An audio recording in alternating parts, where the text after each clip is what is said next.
Hare Krishna, good evening and welcome all of you all for our Thursday evening class. So right now we are doing Ramayana. Ram Katha is going on.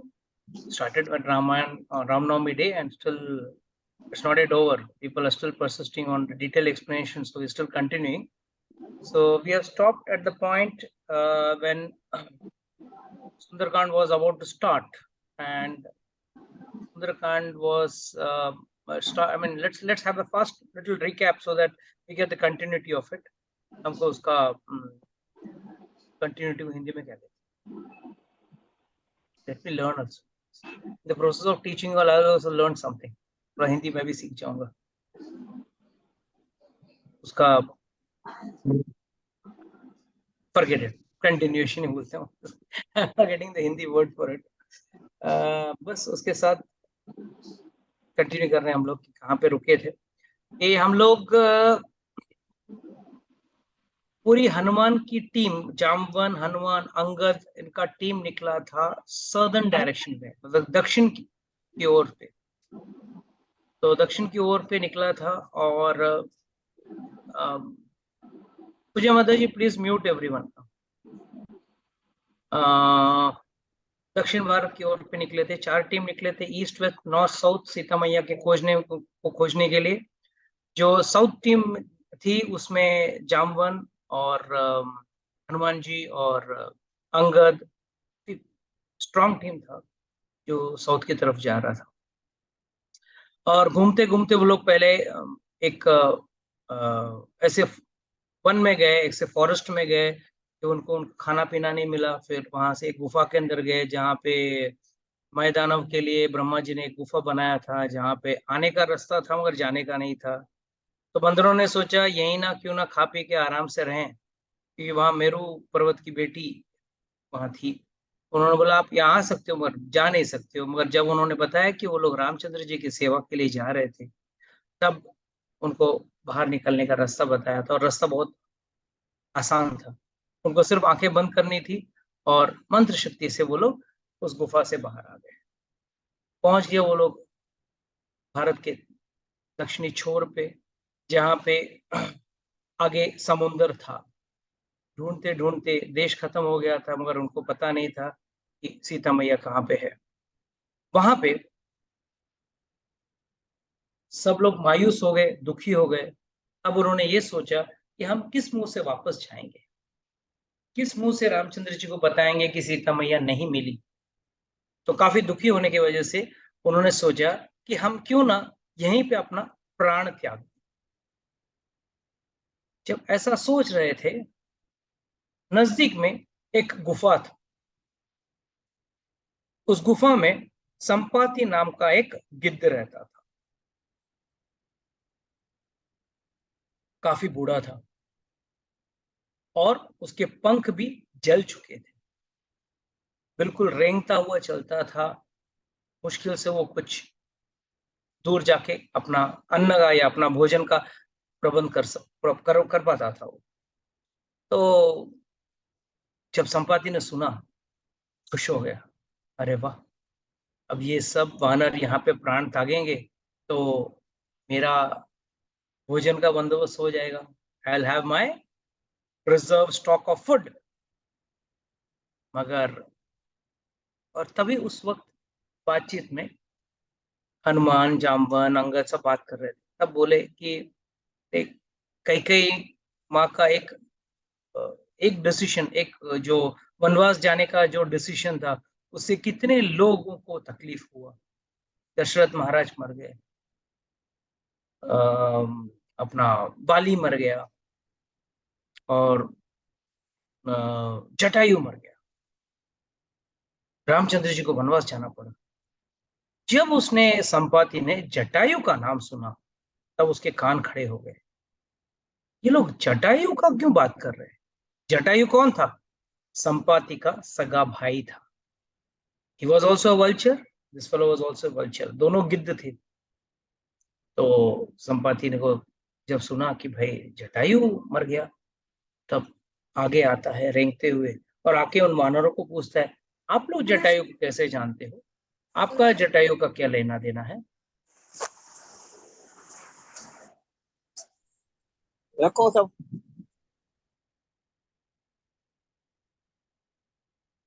तो जब कहते हैं ऐसा, तब वानर सब सोच में पड़ जाते हैं कि भाई ये गिद्ध कौन है, क्या इसका, उसके मंसूबे क्या हैं। तब हनुमान जी और जामवन सब लोग बोलते हैं कि देखिए, रामचंद्र जी का वनवास हो गया था, और पूरी कहानी बताते हैं। और कैसे जटायु ने रामचंद्र जी की पत्नी सीता को जब अपहरण करके लेके जा रहा था रावण, तब उसने लड़ा, बहुत जोरदार लड़ाई की, और लड़ते लड़ते अपना प्राण त्याग।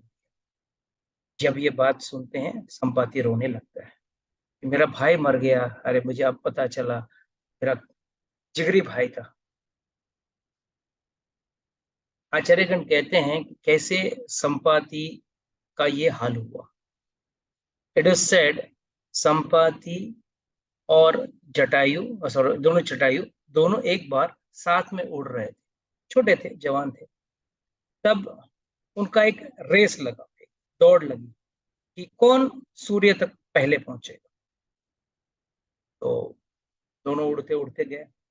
जब सूर्य के नजदीक गए, तब सूर्य की किरणें उनके पंखों को जलाने लगी। जटायु का हालत खराब हो गया। तभी संपाति बड़ा भाई होने की वजह से अपने पंख जटायु के ऊपर रख दिए और जटायु को बचा लिया। मगर उसके खुद के पंख जल गए, और वहीं उसी जगह पे गिर गया वो, जहाँ पे आज वो गुफा है, वहीं पे आके गिर गया। तो वहां पे वो बहुत बुरी तरीके से पड़ा था। तो एक साधु ने उसको आशीर्वाद दिया कि डरो मत, एक दिन जब तुम सीता मैया का खबर आप वानरों को दोगे, उस दिन आपको नए पंख आएंगे, तब तक आपको नए पंख नहीं आएंगे। तो बेचारा 8,000 बरस तक वहीं पे खड़ा था, वहीं पे पड़ा था 8,000 बरस से। और आखिर में जब उसने सुना कि सीता मैया को ढूंढने निकले हैं ये वानर, तब उसने बोला कि आखिर वो वक्त आ गया है जब मुझे अपने नए पंख मिल जाएंगे। बट यहाँ पे लोग पूछ सकते हैं, जब पंख मिल जाते हैं तो क्यों ना वो खुद जाके रावण के बारे में पता करके क्यों नहीं बताता है, क्यों वानरों को भेजने की चक्कर में है। तब हनुमान जी तब संपाति बताते हैं कि एक बार उसका और रावण का युद्ध हो गया, और उस युद्ध में रावण हारते हारते बच गया। तब उसने एक संधि बना ली, जैसे वाली ने संधि बनाई थी, वैसे ही संपाति ने भी संधि बना ली थी। ना तू मेरे इलाके में आएगा, ना मैं तुम्हारे इलाके में कभी आऊंगा। इसके लिए वो वहां जा नहीं सकता। मगर कहते हैं ना, गिद्ध की आंख, कहते हैं ना, the site of a vulture is very strong and very sharp. तब संपाति कहता है वानरों को कि देखो, हाँ मैंने देखा रावण को, सीता को पुष्प विमान से लेते हुए उधर लंका की ओर जाते हुए देखा मैंने। तब कहता है कि अरे, क्या तू बता सकता है कि वहां पे कैसी है वो। तब सभी वानर मिलके संपाति को धक्का मार के उस पर्वत की चोटी पे पहुंचाते। एक पर्वत रहता है वहां पे, उस पर्वत की चोटी पे पहुंचाते, और वहां से संपाति देखता है। उसकी आंखें इतनी शार्प है कि वहां से उसको अशोक वन में सीता मैया बैठी हुई नजर आती, और कहता है सभी वानरों से, देखो मुझे सीता मैया दिख रही है वहां पे अशोक वन में बैठी हुई, बट मैं तो जा नहीं सकता। और क्योंकि तुमने जटायु के आप लोग मित्र हो, मैंने आपको खबर बता दी। तो अब यहाँ पे बड़ा सम्मेलन हो रहा है कि अब जाएगा कौन। सब बंदरों ने अपनी अपनी ताकत का अनुमान लगाया। किसी ने कहा मैं 10 योजन जा सकता हूं, तो किसी ने कहा मैं 20 योजन तक उड़ सकता हूं, किसी ने तो 30, किसी ने 40 बोला। सबसे ज्यादा तो अंगद ने बोला मैं 100 योजन जा सकता हूं, और लंका 100 योजन दूर था। तो उन्होंने बोला 100 योजन दूर, ठीक है, मगर प्रॉब्लम ये है कि मैं पहुंच जरूर जाऊंगा पर वापस आने का गारंटी नहीं। तो जामन में बोला फायदा क्या है, तुम यहाँ से वहां तक जाओगे और वापस नहीं आओगे तो हमको खबर क्या, कौन बताएगा हमको, व्हाट इज द यूज, रहने दे, तू मत जा। सब लोग जब बोल रहे थे, हनुमान जी कोने पे खड़ा होकर देख रहे थे, सब कुछ नहीं बोले।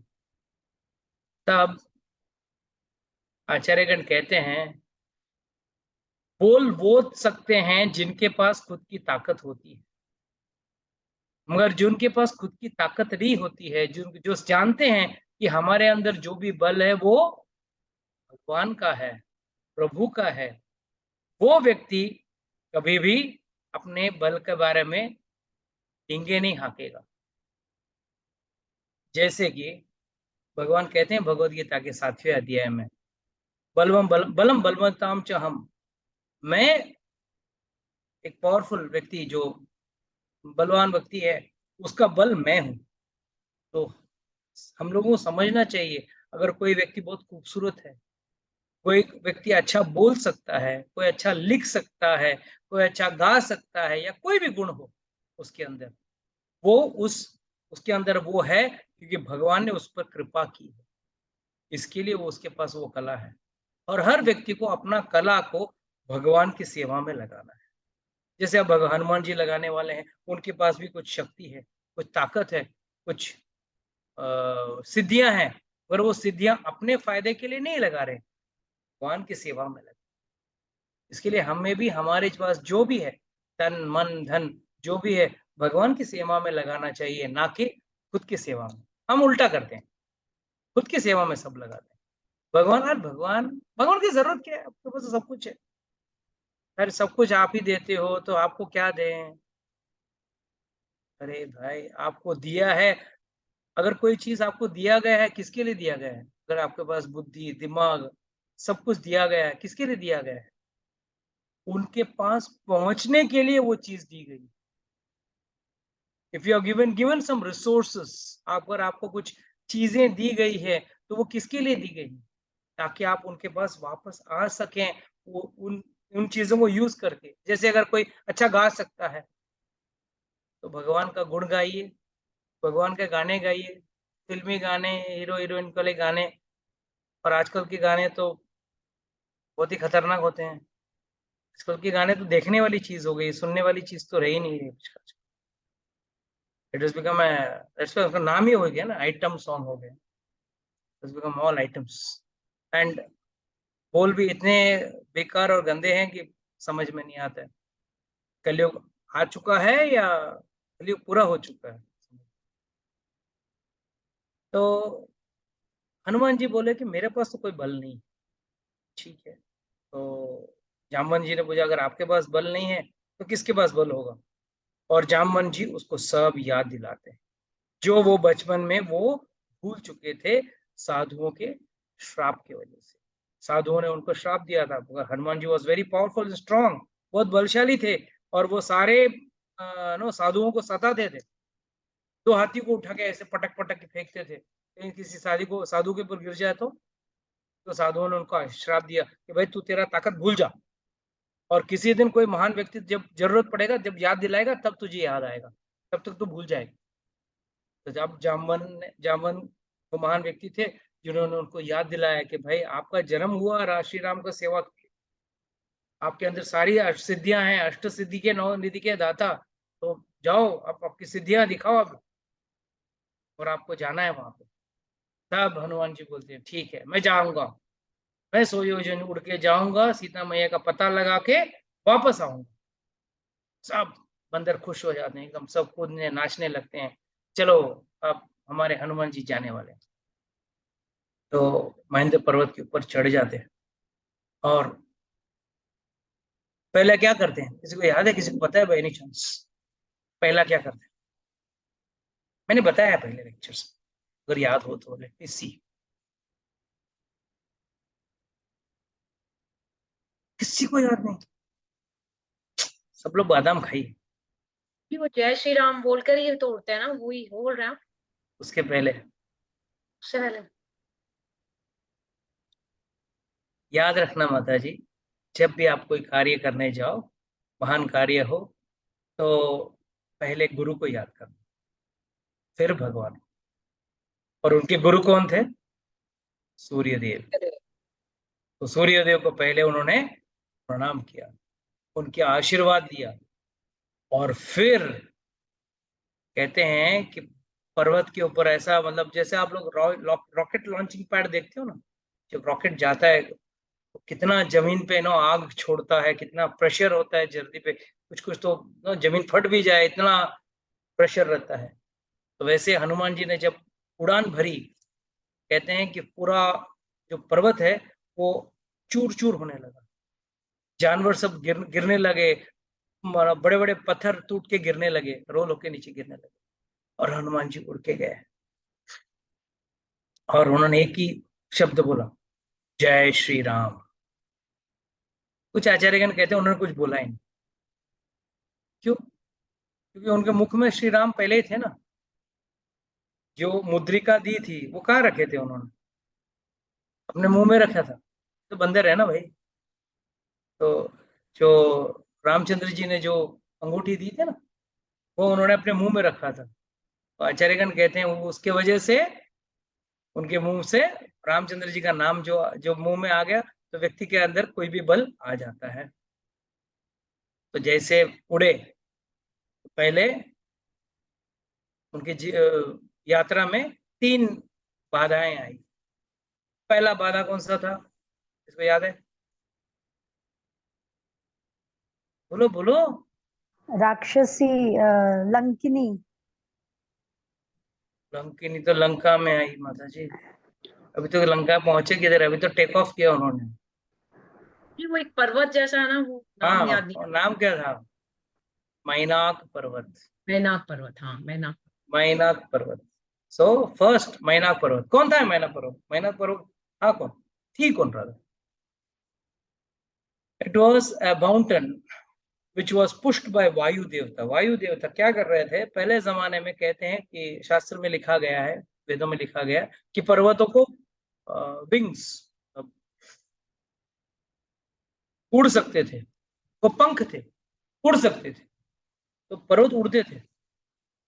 तो हमेशा साधु संत हमेशा डर में रहते थे, कब कौन सा पर्वत आके कहाँ गिर जाए और कब उनका हरि बोल हो जाए।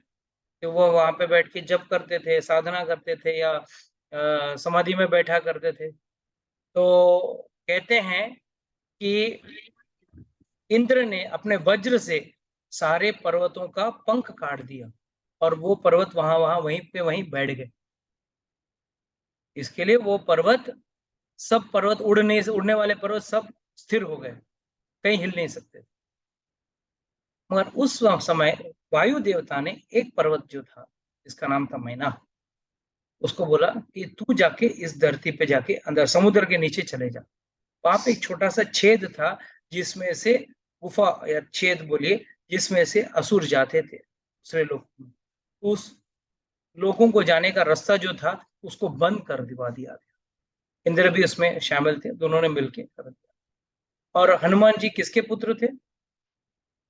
वायुपुत्र। तो उनके पिता के वजह से, उनके पिता का ऋण था ना उनके ऊपर, कि उस मैनाक पर्वत को विंग्स थे, कभी कटा नहीं था उसका विंग्स। तो वो ऊपर आया, और उसने मैनाक पर्वत ने हनुमान जी को बोला प्लीज आप रुकिए। हनुमान जी भी देखने लगे, अरे बाप रे, पर्वत तो बोल रहा है।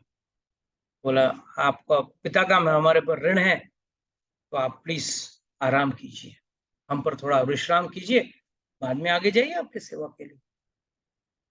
कुछ आचार्यगण कहते हैं नहीं, देवी देवताओं ने चेक करने के लिए, टेस्ट करने के लिए उस पर्वत को भेजा। क्यों? आप जब भी भगवान के कार्य के लिए जाते हो ना, कहीं ना कहीं कभी ना कभी आपको आराम करने का मौका मिलेगा। क्या आप वाकई में जब सेवा करने वाला व्यक्ति आराम करना चाहता है, या वाकई में जाके सेवा करना चाहता है? That is the point, whether you are able to comfortably go and do the seva, और यू वांट कंफर्ट, आराम से बैठना है। यार प्रभु जी कहाँ जाएंगे? अब आप बोलते हो बाहर जाके प्रचार करने के लिए, कहाँ जाए? अभी एसी रूम है, बढ़िया एसी रूम है, दोपहर को बहुत बहुत गर्मी है, यहाँ आराम से रहते हैं, बाद में जाएंगे, क्या जल्दी, 1-2 दिन आराम करके फिर जाते हैं। फिर बारिश आएगा तो नहीं, बारिश में कहाँ जाए, बड़ा कीचड़ हो जाता है रास्ते में, हम जरा आराम करके जाते हैं। तो ये सोच कई लोगों के अंदर होती। तो हनुमान ने बोला, देखो भाई, मैं रामचंद्र जी की सेवा में हूँ, रुक नहीं सकता हूँ, मगर आपने इतना बोला है तो आपका भी मान रखूंगा। तो उन्होंने सिर्फ अपना हाथ उस पर्वत के ऊपर रखते हुए आगे गए, और कहते हैं कि बस उन्होंने मान रखने के लिए हाथ रख दिया कि भाई हाँ, आराम कर लिया मैंने, अब मैं जा रहा हूं करके सीधा आगे निकल गए। अब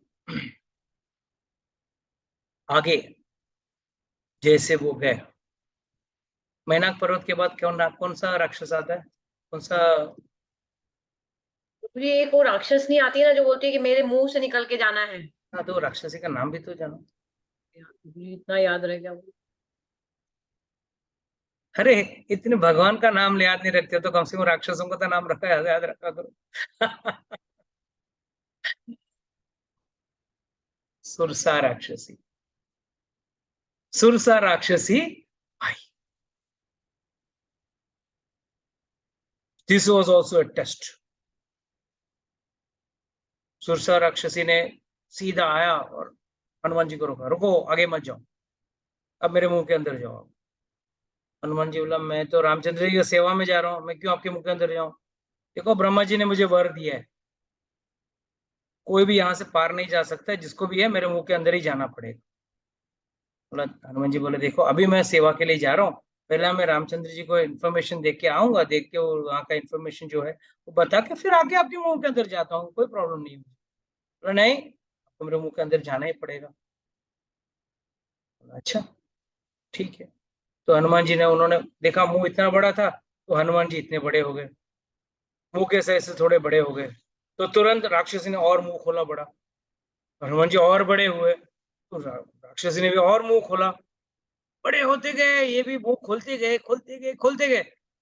एंड में हनुमान जी अपने आप को एकदम छोटा कर दिया, मच्छर के समान, और उनके मुंह के अंदर जाके बाहर आ गए। कि इतना बड़ा मुंह था, जब तक वो बंद करे तब तक हनुमान जी इतने छोटे, मच्छर की तरह अंदर जाके बाहर। और उन्होंने क्या बोला, देखो भाई, तुमने क्या बोला मेरे मुंह के अंदर जाना चाहिए, मैं जाके आ चुका हूँ, आपका मैंने बात पूरा रख लिया था। सुरसा राक्षसी कहती है, वाह, आप तो असली भक्त हो। तो असली भक्त है वो चतुर होता है, वो आडंबर नहीं करता भक्ति का, शोषा नहीं करता, वो चतुर रहता है।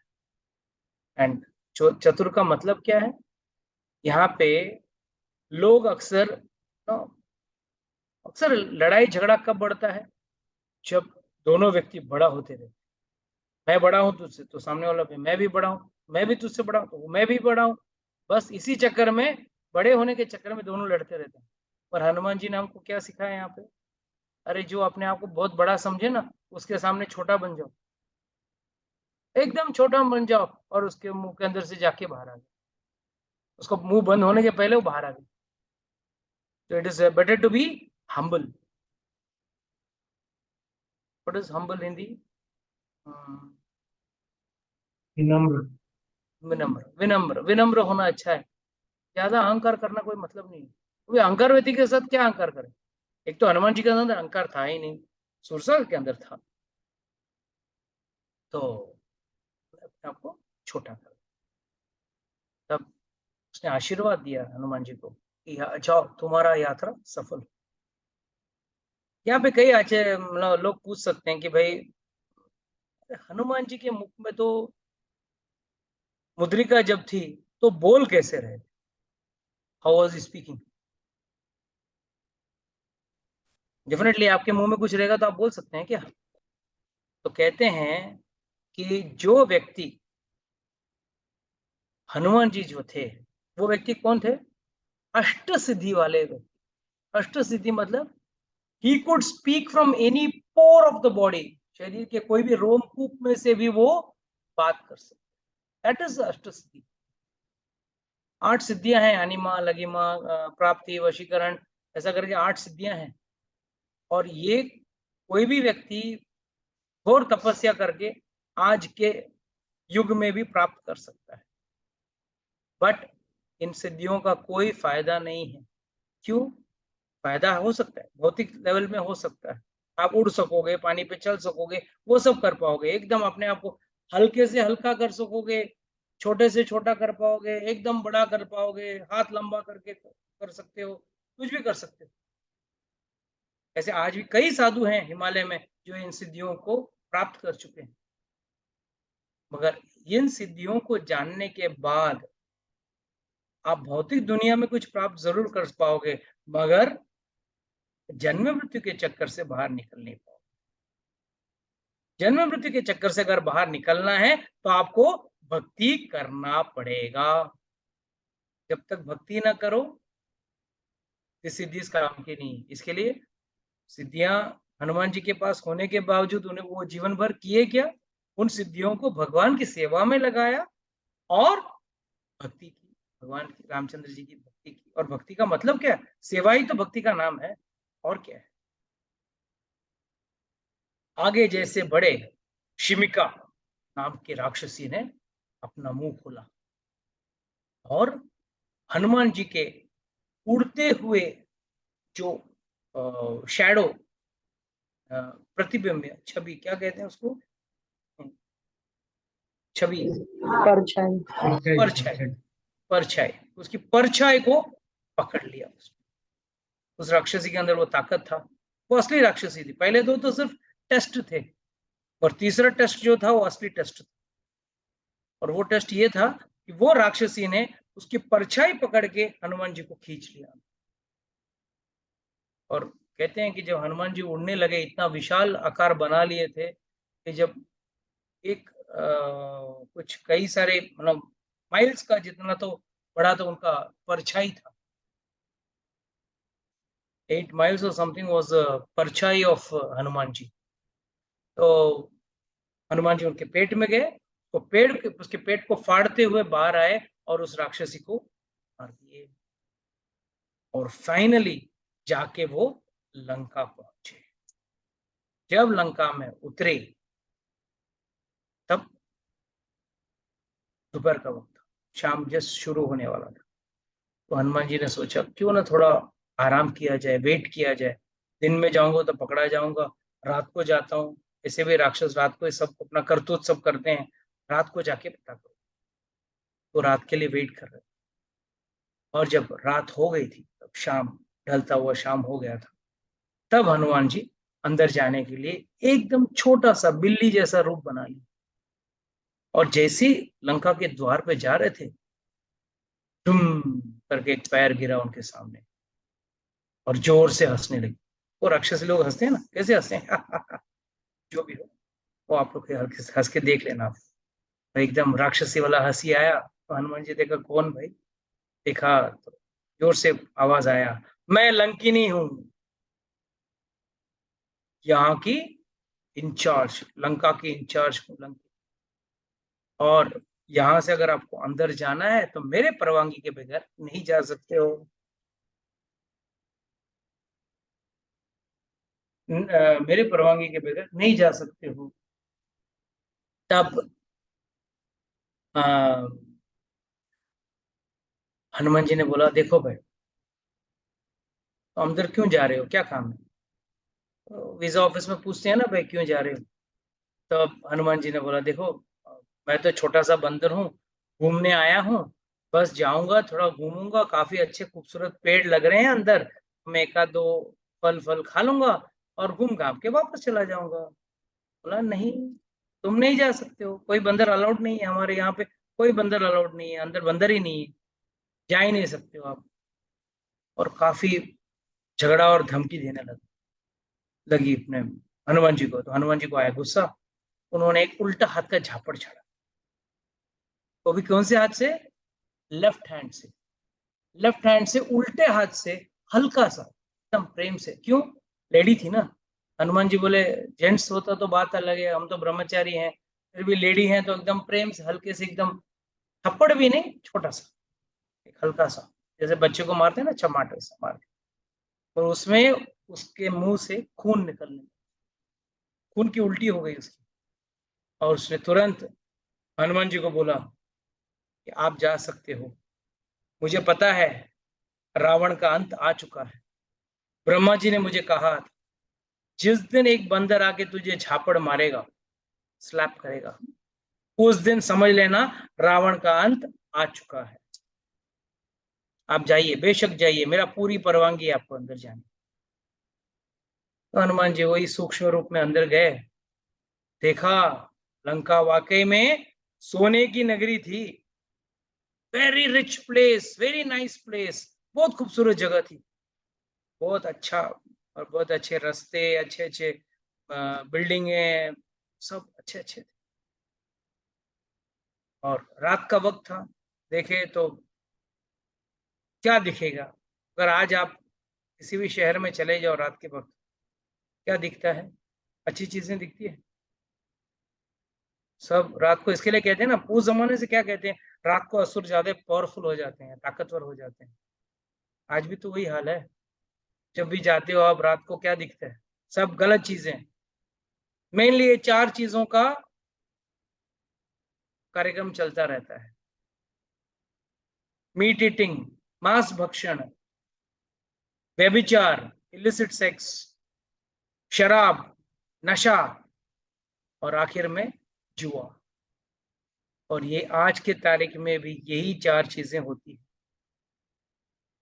रात के अंधेरे में, दिन के अंधेरे में ये सब काम ज्यादा नहीं होता है, रात को ही ज्यादा होता है। और शास्त्र में ये पहले भी बता चुके हैं हम लोग कि शास्त्र कभी गलत नहीं हो सकता, और राक्षस यही वृत्ति वाले हैं। और हनुमान ने वही देखा, सब जगह लोग सिर्फ इन 4 चीजों में लिप्त हैं, या तो इलिसिट सेक्स में है, या तो गैम्बलिंग में है, या तो शराब पी रहे हैं, या तो सब एक साथ कर रहे हैं। सब एक साथ हो रहा है, सब वही, हर व्यक्ति वही करना चाहता है, शराब भी पीना चाहता है, मांस भक्षण भी करना चाहता है, उसके बाद व्यभिचार करना चाहता है। और ये सब करने के लिए गलत तरीके से, यहाँ जुआ का मतलब क्या है? गलत तरीके से पैसे कमाना चाहता है। और पैसा कमा के करना क्या चाहता है? यही गलत चीजें या बुरी चीजों का मजा लेना चाहता है। तो हनुमान जी देख के परेशान हो, मैं क्या देख रहा हूँ, दिन रात भर सब जगह जहां भी जाऊं, वो तो कार्य क्या था उनको? सीता मैया का ढूंढना। उसके लिए क्या करने थे? बेचारा हर कमरे में झांक के देख रहे थे। फिर हर कमरे में क्या देखा उन्होंने? कई रावण का अंतपुर जो है, जो उनका, जहाँ पे उसकी सारी रानियां थी, सब पी के आधे नंगे लेटे हुए हैं। तो उनको देख के बहुत शर्म आया कि मैं एक ब्रह्मचारी हूँ, क्या ये ब्रह्मचारी को देखने लायक चीजें हैं क्या? पर तब उनको याद आया कि शास्त्र में क्या लिखा गया है कि ब्रह्मचारी को इन चीजों को देखने से निषेध है। मगर वो खुशी से देख नहीं रहे हैं, वो इन चीजों को क्यों देख रहे हैं? क्योंकि वो एक कार्य में है, और वो कार्य क्या था? सीता मैया को ढूंढना, ना कि इन चीजों में रमना। दो अंतर चीज है। लोग कहेंगे क्या करें प्रभु जी, दुनिया का रीत है, हम भी तो उसमें हैं, दुनिया में तो रहना है, हम भी देख रहे हैं, ये सब देख रहे हैं और इसमें आनंद ले रहे हैं। और वो गलत सोच है। सही सोच तो ये है कि जो व्यक्ति इन चीजों को देखकर अनायास कर दे, या न देखे, या इनमें लिप्त होने की कोशिश न करें। आज भी हमारी हालत हम हनुमान जी की तरह ही है, चिंता मत करना। जब आप कोई फिल्म की गाना देख लो, जो आधा नंगा नाच ही है, उसको देख के क्या आपके अंदर क्या खुशी आती है? बस काम ही उत्पन्न होता है। इसके लिए हनुमान जी हमको सीख क्या दे रहे हैं? आप यहाँ से निकलो बाहर, घर के बाहर निकलो, गाड़ी में, रिक्शा में, इधर भी देख लो, बीच में, रास्ते में, सब जगह लड़के लड़कियां अपने आप को एकदम ऑड पोजीशन में या गंदे पोजीशन में, गंदे कपड़े पहनते हुए चलते हैं। तो हनुमान जी ने जो देखा उस जमाने में, उस युग में, आज हम गली गली में देख रहे हैं। गंदे कपड़े पहन के लोग घूम रहे हैं, गंदे विचार वाले हैं, गंदे सोच वाले हैं, गंदे कर्म कर रहे हैं। और वो भी आजकल, पहले तो थोड़ा बहुत व्यक्ति छुप के करता था, आजकल तो खुलेआम कर रहा है।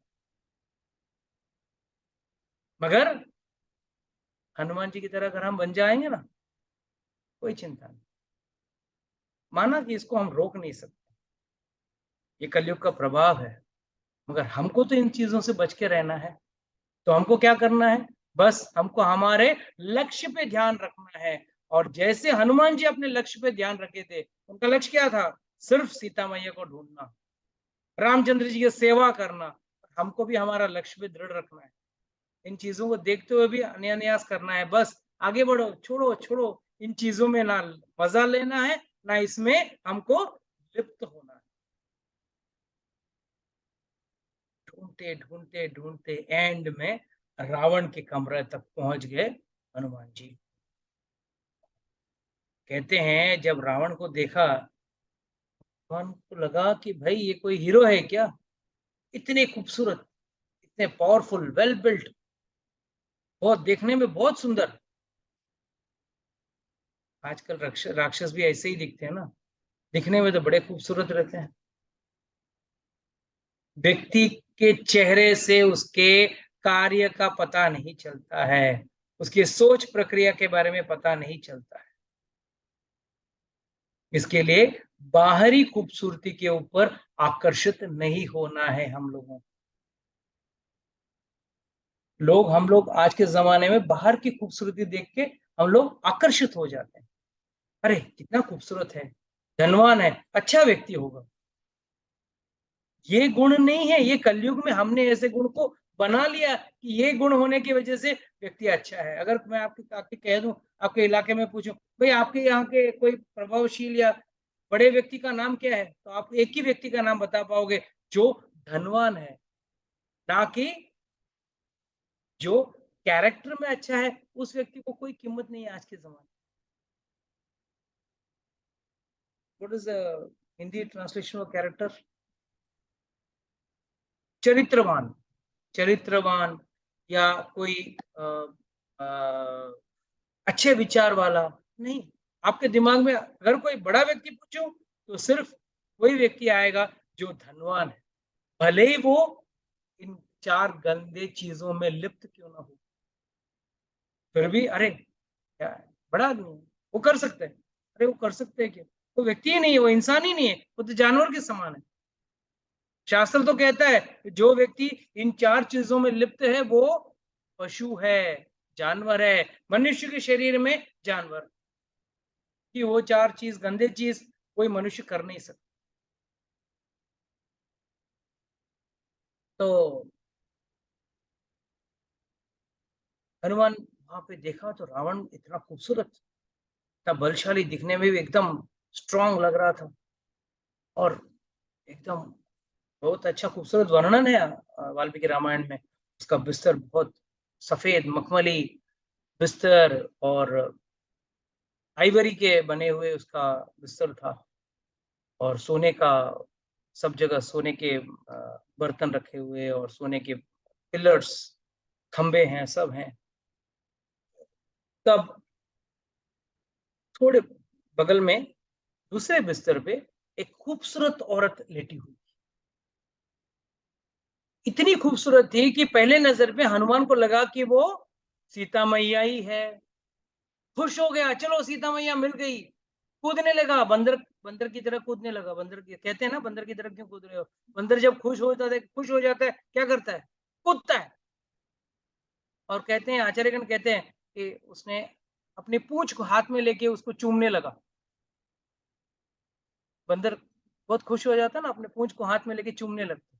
हनुमान जी वैसे कूदने लगे, मगर एक सेकंड कूदने के बाद उनके मन में विचार आया, क्या सीता मैया ऐसे रावण के पास ऐसे बगल में लेटे हुए, भले ही इतनी खूबसूरत क्यों ना हो, इतने सज धज कर, इतनी खूबसूरत आभूषणों के साथ, नहीं, ये सीता नहीं हो सकती।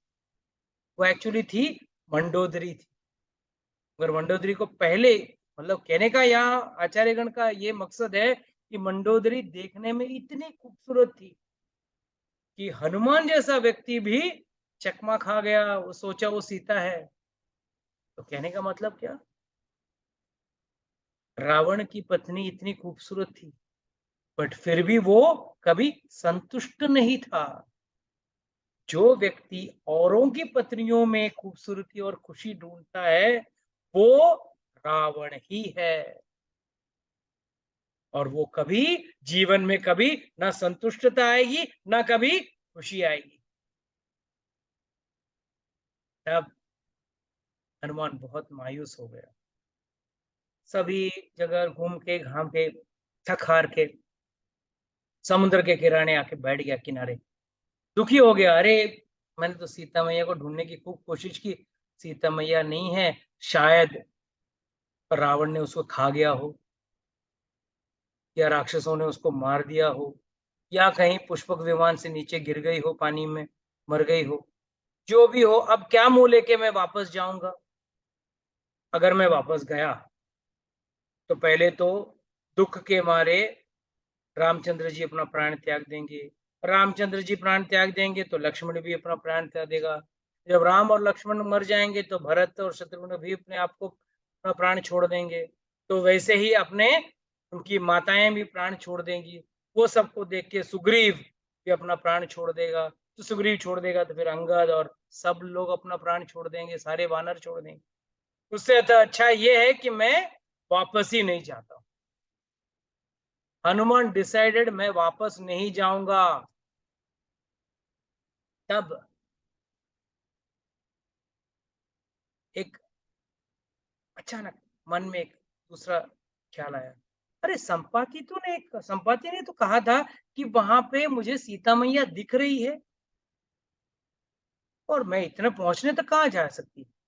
तो वापस किले के दीवार पर चढ़कर हनुमान देखने लगा, और देखा तो दूर अशोक वाटिका में सीता मैया, एक औरत बैठी है। सीता मैया ही थी वो, दुखी, वियोग में रोती हुई, रामचंद्र जी का नाम लेते हुए वहां बैठी थी। हनुमान जी का मन में आया विश्वास, यही सीता मैया होगी। जैसे वो उसको मिलने के लिए जा रहे थे, तब तक सुबह हो चुका था। It was morning, early morning. और रावण,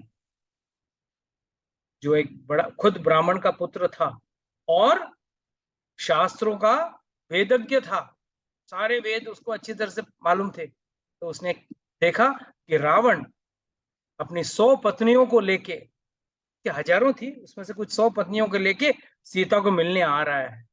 जैसे ही हनुमान ने देखा, अपने आप को झाड़ियों में छुपा लिया।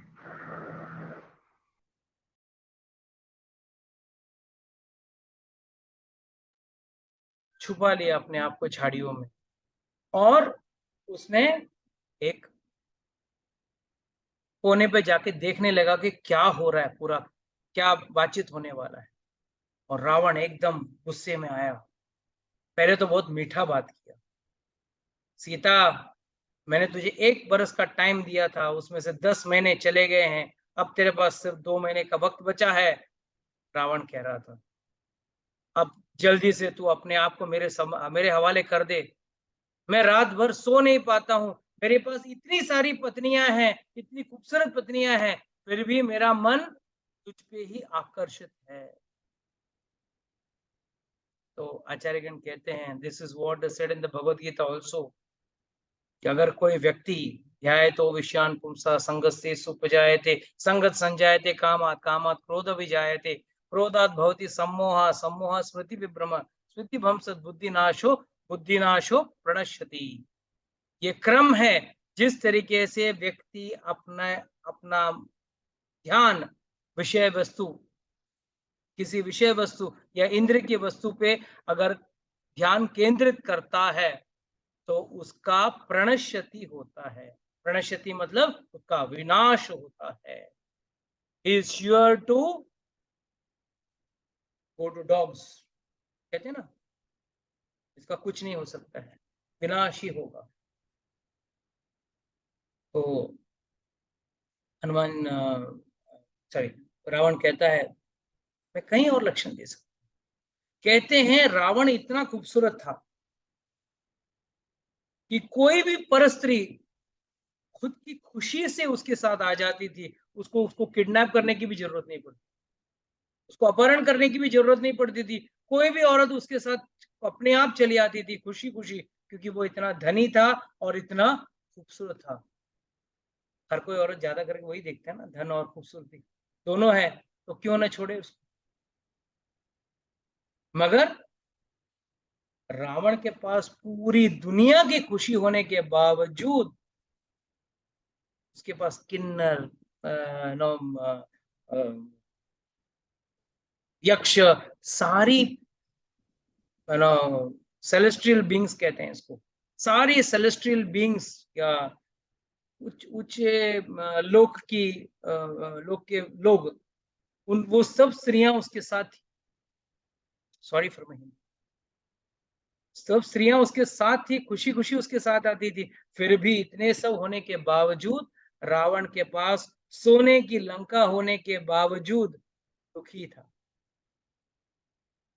तो याद रखना, इंद्रिय वस्तु और अधिक धन पाने से आपको खुशी नहीं मिलेगी, कितना भी पालो खुशी नहीं मिलेगी।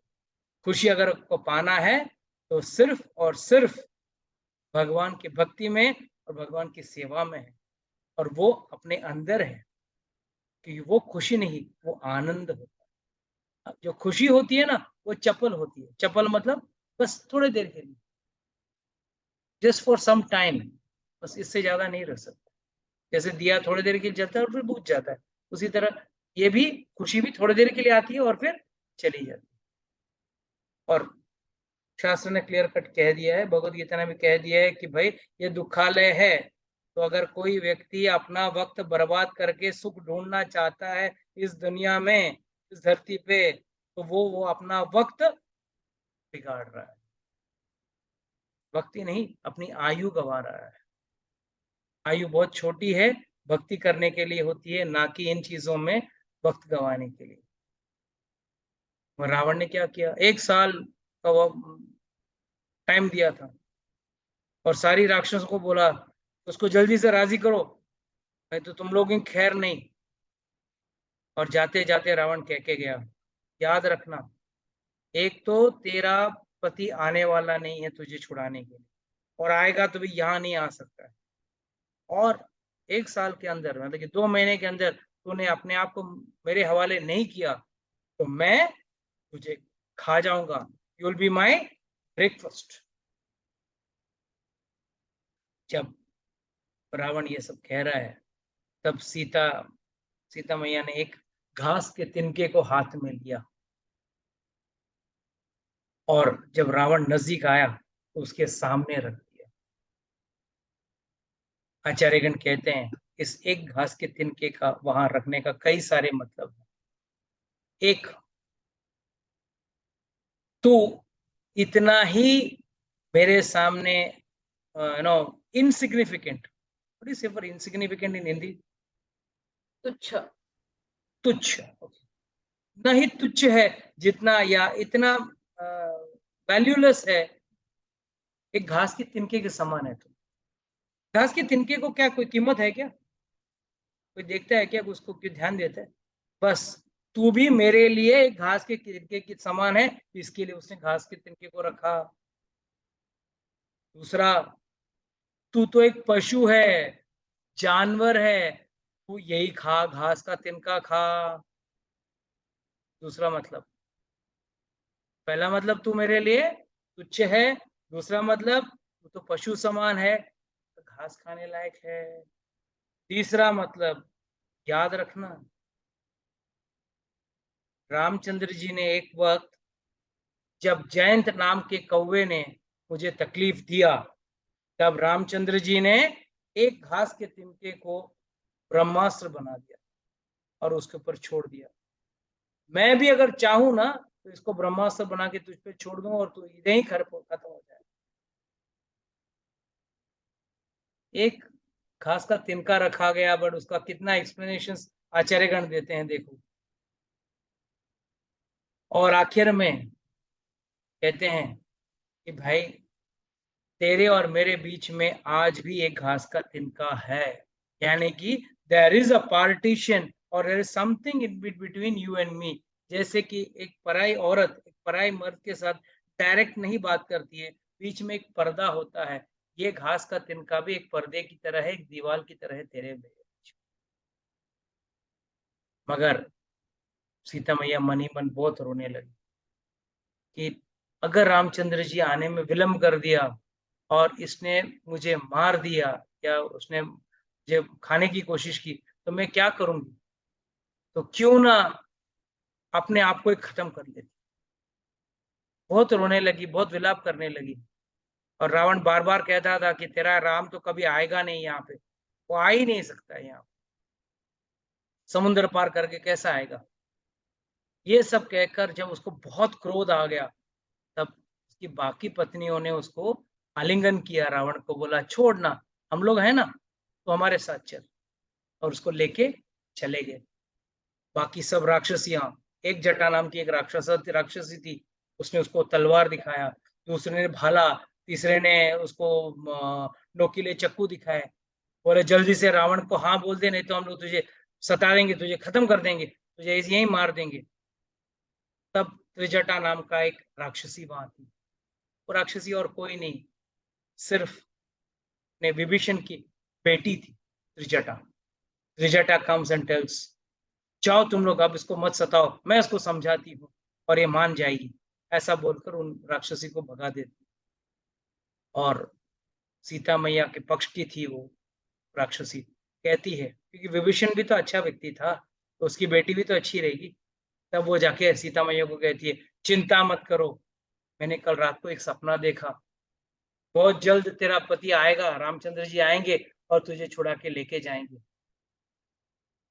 रावण एक गधे से चला हुआ रथ पे बैठा हुआ था, बाल मुंडाया था और तेल पी रहा था और दक्षिण की ओर जा रहा था। ये सब शास्त्र में ये सब लिखा गया है। ये सब बैड ओमन्स, ओमेन को क्या कहते हैं? संकेत, बुरे संकेत, बुरे संकेत, राइट? बुरे संकेत होते हैं या अशुभ संकेत होते हैं, या ये सब अशुभ संकेत थे, सब अशुभ संकेत थे कि भाई कहीं ना कहीं वो इसकी तरफ क्या कहते हैं, साउथ की तरफ जा रहा था। तो इसका मतलब ये है कि बहुत जल्दी वो मरने वाला है और तेरा पति तुझे छुड़ा के लेके जाएगा, चिंता मत कर। ऐसा कहकर त्रिजटा भी गई। उस वक्त हनुमान जी, बुद्धिमता में ना, वो देख रहे थे कि भाई आगे भी सीता मैया कर क्या रही। सीता मैया ने सोच लिया ये बार बार तो मुझे परेशान कर रहा है, और अभी 2 महीने में अगर रामचंद्र जी नहीं आ ही नहीं सकेंगे तो मैं तो ऐसे ही मर जाऊंगी। उससे अच्छा है मैं अपने आप को फांसी दे के अभी खत्म कर। और फांसी देने के लिए रस्सी तो थी नहीं, पर कहते हैं सीता मैया के बाल केस इतने लंबे थे, उसने सोचा पेड़ के ऊपर से वही उसी को लगा के गले में फांसी डाल के खत्म कर दो। जब ऐसा सोच रही थी तब हनुमान भी सोचा कि भाई अब मैं क्या करूं, कैसे जाके बचाऊं। आचार्यगण यहाँ पे कई सारे दृष्टांत देते हैं। कुछ कहते हैं कि पहले वो सोचने लगे मैं अब संस्कृत में बात करूं, अवधी में बात करूं, दैट इज अयोध्या की भाषा में बात करूं, या मिथिला की भाषा में बात करूं। पहला चीज तो मैं बंदर बन के जाऊंगा तो वो सोचेगी ये रावण ही है, भेष बदल के तो नहीं आया है। दूसरा ये सोच रहा था कि अगर मैं संस्कृत बात करूंगा तो सोचेगा रावण आया है। मिथिला में बात करूंगा तो उसको लगेगा कि मेरा मैके का आवाज है, मैके का भाषा है, तो उसको अच्छा लगेगा। तो कहते हैं कि उन्होंने मिथिला का भाषा में उन्होंने रामचंद्र जी का रामायण सुना। और सीता मैया तो आत्मा की तरह समान है ना, आत्मा को कहाँ पे खुशी मिलेगी, शांति कहाँ मिलेगी? जब भगवान का कथा होगा तभी तो आनंद मिलेगा। बाकी आप कितने भी भौतिक समाचार सुन लो, भौतिक गाना गा लो, गाना सुन लो, उसमें वो आनंद नहीं मिलेगा। तो उन्होंने जब सुना कि सीता मैया का गाना, जब सॉरी राम हनुमान जी का राम कथा सुना, रामायण सुना, तब वो इधर उधर देखने लगी, कौन है ये, कहीं ये रावण तो नहीं है? तब दूसरे सोच पे याद आया, रावण तो राम का था, कभी नहीं बोलेगा। रामायण तो कभी रावण बोलेगा नहीं। ये तो कोई और ही है। और तब हनुमान जी ने अपने आप को माता सीता के सामने प्रकट किया। हनुमान जी एकदम छोटे से बंदर बन के आए नीचे। सब बोले, मुझे रामचंद्र जी ने भेजा है, माता आप चिंता मत करो, अभी आ जाएंगे रामचंद्र जी और आपको छुड़ा के लेके जाएंगे। तब सीता मैया को बहुत रोना आता है, फूट फूट के रोती है, कहती है क्या उनको मेरी याद नहीं आती है? एक कौवे ने सिर्फ मेरे वक्षस्थल पे सिर्फ चोंच मारा, उसके लिए उसको उसके ऊपर ब्रह्मास्त्र तक चला दिया था, और ये राक्षस मुझे यहाँ लेके आया और रामचंद्र जी अभी तक कुछ किए नहीं। और रामचंद्र जी को क्या मेरी याद नहीं आती है? और क्या करेंगे, मैं यहाँ अकेला कैसे जीवन जी रही हूँ, मुझे ही पता है। तब लक्ष्मण हनुमान जी कहते हैं कि रामचंद्र जी बहुत याद करते हैं आपको, आपके बगैर वो भी रोते रहते हैं।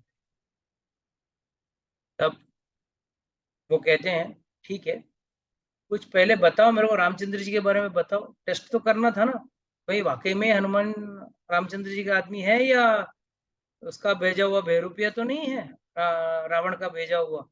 तब रामचंद्र जी का पूरा वर्णन कहता है हनुमान जी कि वो उनका शरीर कैसा है, कैसे उनके हाइट बॉडी कैसा है, उनके छाती कैसा है, उनका कमर कैसा है, और कैसे बोलते हैं, उनका आवाज कैसे गरजने वाली आवाज है। पूरा वर्णन है हनुमान जी कहते हैं सीता मैया, और सुन के सीता मैया बहुत खुश हो जाती और कहते हैं कुछ निशानी भेजा है। तब हनुमान जी उनको मुद्रिका देते हैं। अब यहाँ पे एक सवाल उठता है, जब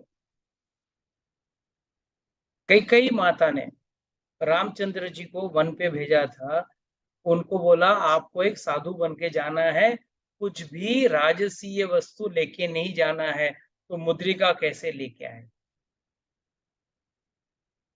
सब कुछ दान कर दिए थे, याद है मैंने बताया था। उन्होंने, सीता मैया ने और रामचंद्र जी ने मिलके सब, जिनका भी जितना भी उनका राज्याभिषेक का जो भी धन संपत्ति जो भी था, सब उन्होंने दान कर दिया था।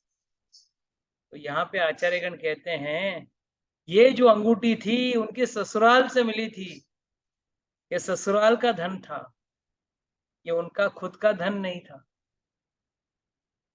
तो कहते हैं कि ससुराल से अगर कोई चीज मिलती है, कुछ इसके लिए उस जमाने में दहेज दिया नहीं जाता था, मगर एक तरह से एक स्त्री धन कहते हैं, वो स्त्री धन दिया जाता था। और वो स्त्री धन से, वो स्त्री धन का इस्तेमाल कब होता था? जब कोई आपातकालीन स्थिति खड़ी होती। और ये जो परिस्थिति थी वो कुछ आपातकालीन से तो कम नहीं थी ना। This was also a very sudden and very painful situation. तो इसके लिए वो जो मुद्रिका थी वो उनको उनके ससुराल एक जनक महाराज ने दी थी।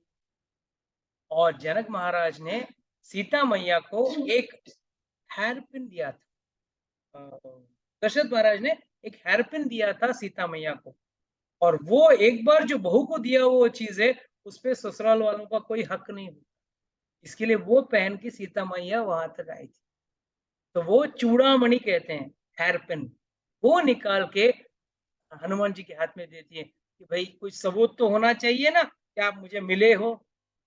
रामचंद्र जी का अंगूठी तो मिल गया, सिर्फ अंगूठी मिला क्या, साथ में ऊपर क्या लिखा था? राम नाम लिखा। और जब राम नाम आ जाए कहीं पे भी, उस जीव को ज्यादा देर नहीं है, बहुत जल्द उसकी मुक्ति हो जाएगी। सीता मैया का भी 2 महीने पहले अंगूठी मिली और 2 महीने के अंदर रावण का वध भी हो गया और सीता की मुक्ति भी हो गई। तो याद रखना, जब भी कोई गुरु आके आपको राम नाम दे दे तो समझ लेना आपकी मुक्ति बहुत जल्द हो गई।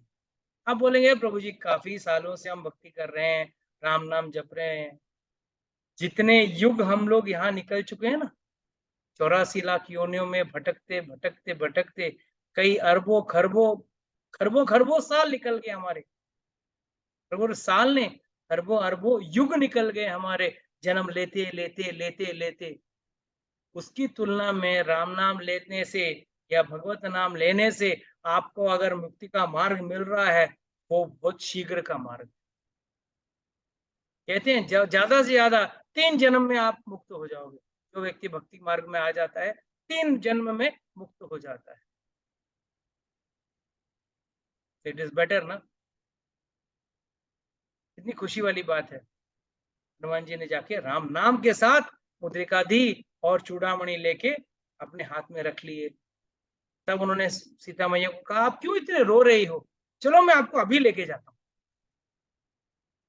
तो सीता मैया ने देखा, ठहरे तो तुम बंदर ही ना, बंदरों वाली बात की ना, ऐसे आप कैसे लेके जाओगे मुझे, लेके जा सकते हो क्या, इतने छोटे से तो थे, इतने नन्हे से तो बंदर थे। तब हनुमान जी को थोड़ा इंसल्टिंग, उन्होंने पहले पूछा, क्या आपकी सेना में, रामचंद्र जी की सेना में सब आपकी तरह हैं या कोई बड़े भी हैं? तो हनुमान जी ने बोला, देखो भाई, सबसे बड़ा तो मैं हूं। तो जब सीता मैया ने सुना कि सबसे बड़ा ये है, तो छोटे कितने होंगे? सोचो, इतना सा व्यक्ति अगर आ जाए, बोले कि मैं सबसे बड़ा हूं, कितने छोटे होंगे? तब हनुमान जी ने अपना असली रूप प्रकट किया, विराट रूप। अब बोले, सीता मैया चलो, अब मैं आपको लेके जाता हूँ। तब सीता मैया ने बोला, वाह हनुमान जी, मैं जरूर चलती आपके साथ, मगर नहीं चल सकती। क्यों? देखो, पहला चीज, आप मुझे उठा के लेके जाओगे, मगर कहीं हवा के झोंके से मैं समुद्र में गिर गई तो? दूसरी बात, राक्षसों ने अटैक कर लिया तो हमको रस्से में? तीसरी बात, मैं नहीं चाहती हूं कि वो राक्षस अटैक करेंगे और आप उन सब राक्षसों को मार भी दोगे, तो रामचंद्र जी का नाम नहीं बनेगा ना, आपका नाम बनेगा। मैं चाहती हूँ कि मेरे पति रामचंद्र जी का नाम। और last but not the least, मैं नहीं चाहती हूँ कोई और पराया व्यक्ति मुझे हाथ लगाए। उस वक्त तो मैं लाचार थी, जब रावण मुझे उठा के लेके आया, मुझे हाथ लगा के, हाथ पकड़ के मुझे उठा के लेके आया, तब मैं लाचार थी। पर अब तो मैं लाचार नहीं हूँ। मैं चाहती हूँ कि रामचंद्र जी आए और मुझे छुड़ा के लेके। तब हनुमान जी ने बोला, ठीक है, आपकी ये अगर इच्छा है तो मैं जरूर ये आपका संदेश रामचंद्र जी को पहुंचाऊंगा, और बहुत जल्द रामचंद्र जी और हमारी सेना आएगी, राम लक्ष्मण और पूरी सेना आके आपको छुड़ा के। पर जाने के पहले मुझे रावण की सेना और रावण की अंदर का जो इंफॉर्मेशन है, जीपीएस मैप जो है, वो मुझे देखना है। उसके लिए मुझे छोटा सा लीला करना पड़ेगा। ये लीला हम नेक्स्ट वीक डिस्कस करेंगे। ये सुंदरकांड स्टार्ट हो चुका है, ये सुंदरकांड का एक भाग है। तो next week we will discuss that part of the leela. It's already 8:20।